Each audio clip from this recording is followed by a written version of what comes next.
बहुत सालों पहले एक पिक्चर आई थी सौदागर, जिसमें राजकुमार साहब हीरो से पूछते हैं कि सबसे खतरनाक दुश्मन कौन, तो हीरो का जवाब होता है कि कोई गहरा या पुराना दोस्त। और इसी ही बात को चरितार्थ करती है भाजपा और एनडीए की जो पूर्व में गठबंधन थी, जिसमें कि जदयू भी शामिल थी।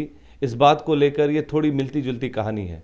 नमस्कार, मैं हूं कुमार अभिषेक और आप देख रहे हैं बीएमडब्ल्यू न्यूज। बीजेपी और जदयू की जिस तरह से पुरानी दोस्ती रही है, लेकिन कल जिस तरह से घटना हुई है, उससे ये लगता है कि आज दोनों में दुश्मनी पैदा हो गई है। ऐसा इसलिए कह रहा हूं क्योंकि बीजेपी की जो रैली कल निकली, उस पर जो लाठीचार्ज हुए, जिस तरह से बर्बरतापूर्ण लाठीचार्ज किया गया है वहां पर, यह सरासर दिखाता है कि किस तरह से जदयू की कार्रवाई बर्बरतापूर्ण रही। पटना में जिस तरह से लाठीचार्ज हुआ है, उससे साफ दिखता है कि किस तरह से महिलाओं को, किस तरह से भाजपा के नेताओं को पीटा गया। कई प्रेस के लोग भी जख्मी हुए हैं, ऐसा सूत्रों के हवाले से पता चल रही है। लेकिन सबसे बड़ी बात है कि अगर भाजपा कहती है कि शांतिपूर्ण वो जुलूस निकाल रहे थे, वो रैली कर रहे थे, तो फिर इस तरह की लाठीचार्ज करने का क्या औचित्य है।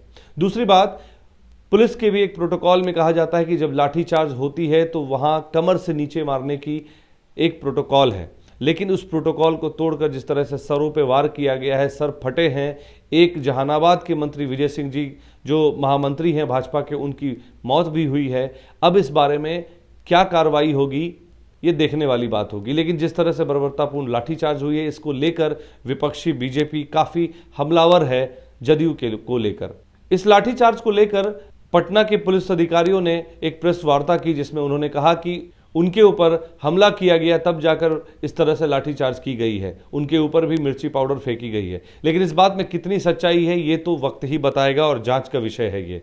लेकिन एक बात जो सबसे समझने की ज़रूरत है, वो ये कि जिस तरह से लाठीचार्ज हुआ, जिस तरह से महिलाओं के साथ दुर्व्यवहार किया गया, वो कहाँ तक जायज़ है, और इसको लेकर बीजेपी के नेता आगे क्या रणनीति बनाने वाले हैं और आगे की क्या कार्रवाई होती है। जैसा कि लोग मांग कर रहे हैं, विपक्ष में बैठी भाजपा मांग कर रही है कि नीतीश कुमार और तेजस्वी जी का इस्तीफे की मांग कर रही है। उस पर क्या कुछ निकल कर आता है, उस पर क्या संज्ञान लेती है सरकार, किस तरह से इस बात को आड़े हाथों लेती है कि जो कार्रवाई हुई है उसे कितना जायज़ ठहराती है, ये बातें देखने वाली होंगी। और ये समझना होगा कि आखिर में इस तरह की कार्रवाई कितनी जायज़ है। लेकिन इस कार्रवाई में जो सबसे अहम बात है वो ये कि जो भाजपा के महामंत्री है जिसकी मौत हुई है, उसके परिवार को मुआवजा मिलेगा, कौन देगा, भाजपा देगी या सरकार की तरफ से मिलेगा, पुलिस के ऊपर क्या कार्रवाई होती है, इन सब बातों को लेकर बड़े सवाल उठ रहे हैं। आप अपने स्क्रीन पर आप देख पा रहे होंगे कि किस तरह से लाठीचार्ज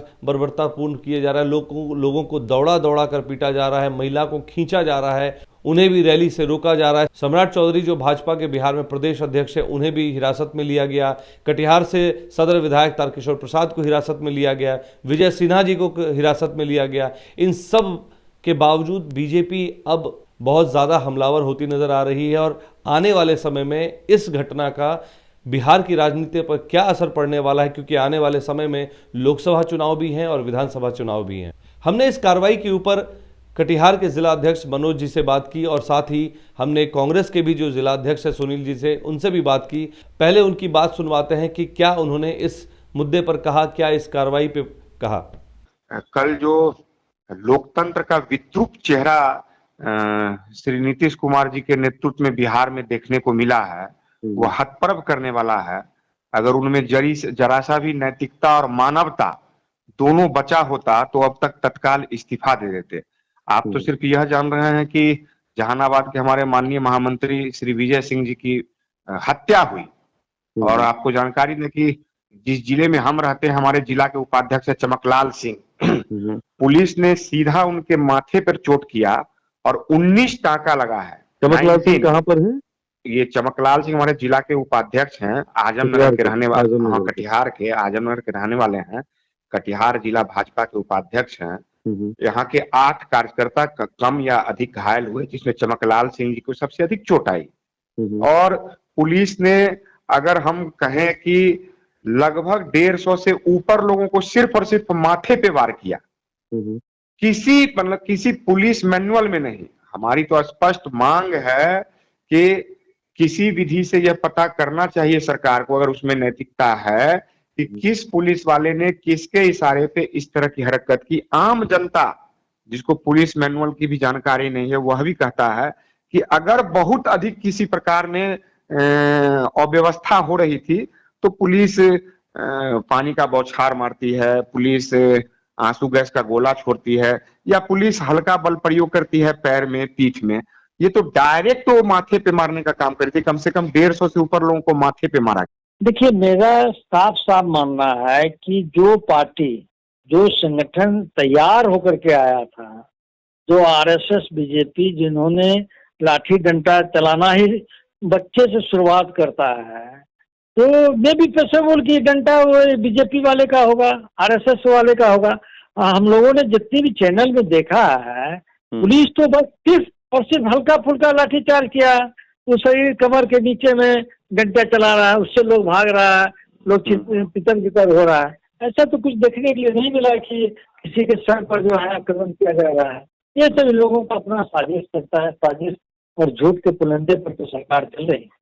जैसे मैंने आपको पहले भी बताया कि बीजेपी काफ़ी हमलावर हो चुकी है और हमेशा की तरह सभी जिलों के जो जिला अध्यक्ष हैं, चाहे बीजेपी की कोई भी कार्यकर्ता, वो सीधा कह रही है कि इस तरह की जो कार्रवाई हुई है सरकार की तरफ से, जदयू और राजद की जो मिली जुली सरकार चल रही है, ये जो कार्रवाई है ये दिखाता है कि किस तरह से नीतीश कुमार और तेजस्वी यादव खींच चुके हैं। वो लोगों को जवाब तक नहीं दे पा रहे हैं, क्योंकि शिक्षा भर्ती को लेकर ये आंदोलन हुआ, प्लस जो सीबीआई की चार्जशीट में जो तेजस्वी यादव का नाम आया उसको लेकर उनके इस्तीफे की मांग बीजेपी कर रही है। और इसी को देखते हुए इन लोगों ने आंदोलन किया और आंदोलन का नतीजा ये हुआ कि उन लोगों को लाठीचार्ज जैसे चीज़ों से गुजरना पड़ा, वाटर कैनन का इस्तेमाल किया गया।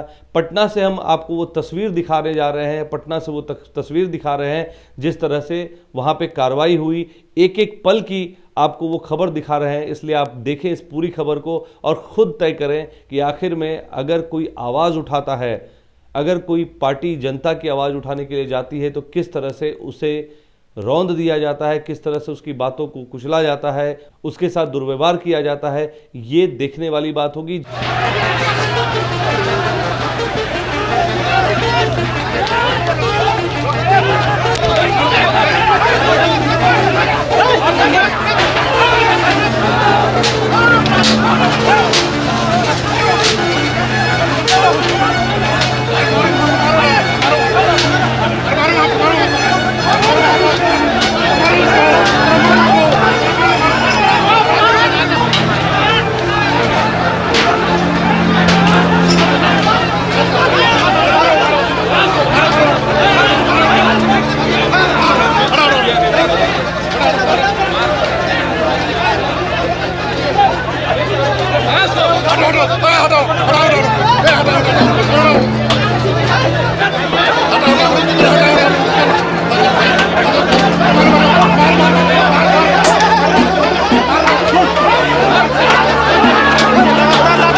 लाठी डंडा तो नहीं लगा हमको, लेकिन हमारे साथियों को पीटा गया। हालात देख के आप लोगों को हमारे साथ में थे, तबीयत ठीक नहीं है, हम जा रहे हैं चेकअप करवाने।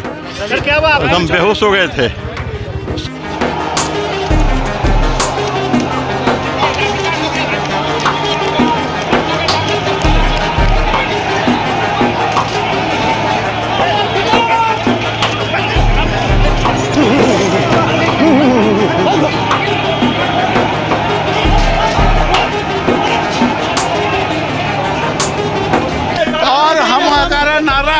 कितनी लंबी जेल तुम्हारी देख लिया है, देखेंगे और दम है कितना दमन में तेरे, देख लिया। तुरंत अब बर्खास्तगी की मांग करते हैं।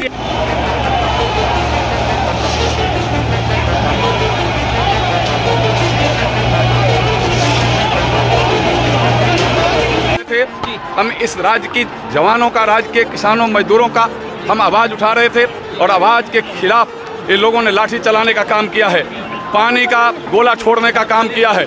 आप सबने देखा होगा कि किस तरीका से इन लोगों ने, किस तरीका से बर्बरतापूर्वक काम इन्होंने करने का काम किया है। मैं इससे बर्बरती सरकार का खुलेआम कठोर शब्दों से भर्त्सना करता हूं और नीतीश कुमार तुरंत इस्तीफा दें। यह लाठी गोली की सरकार नहीं चलेगी, नहीं चलेगी, नहीं चलेगी।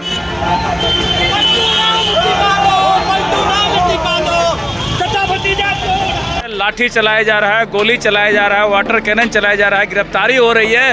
ये पूरी तरह नीतीश कुमार जी लोकतंत्र की हत्या करा रहे हैं। ये रोषपूर्ण कार्रवाई जो हो रहा है, ये जनता देख रही है कि किस तरह निरंकुश सरकार, ये पैदल जो विरोध करने वाले सदस्य थे, भाजपा कार्यकर्ताओं पर लाठी गोली चलाया जा रहा है। ये काफी दुखद है। जनता एक एक घटना का हिसाब लेगी।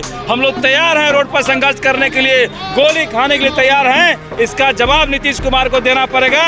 इस लाठी और गोली का जवाब नीतीश कुमार को देना पड़ेगा।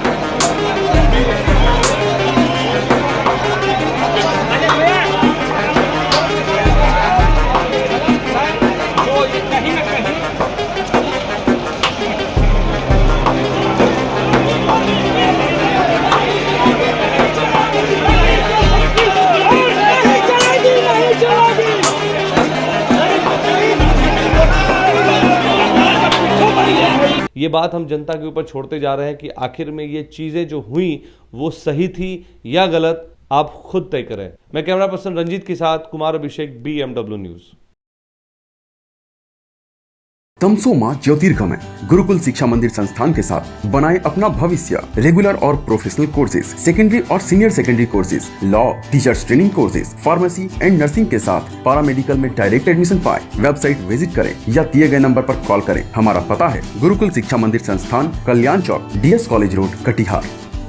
हमारा वीडियो अगर आपको अच्छा लगा हो तो आप हमारे वीडियो को शेयर करें, लाइक करें, हमारे चैनल को सब्सक्राइब जरूर करें।